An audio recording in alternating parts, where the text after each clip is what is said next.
Number 18، جو چاہے کہ اس کے رزق میں برکت ہو تو وہ اللہ کے راستے میں جہاد کرے۔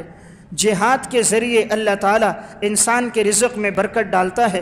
نبی اکرم صلی اللہ علیہ وسلم نے فرمایا، جعل رزقی تحت ظل رمحی، اللہ تعالیٰ نے میرے رزق کو میرے نیزے کے سائے کے نیچے رکھ دیا۔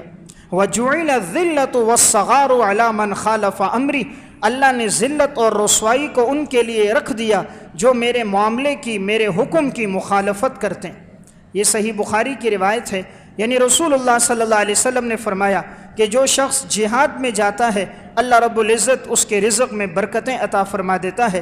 تو اللہ کے راستے میں جانے سے رزق کم نہیں ہوتا، اللہ تعالیٰ رزق کو وسیع کر دیتے ہیں۔ مال غنیمت کے ذریعے بھی رزق وسیع ہو جاتا ہے، کافروں کا مال ہاتھ لگا اس سے بھی رزق میں وسعت ہوتی ہے، اور عند اللہ رب العزت اس کے گھر والوں کے لیے کوئی سبیل بنا دیتا ہے جس کے ذریعے سے اس کا رزق بڑھ جاتا ہے۔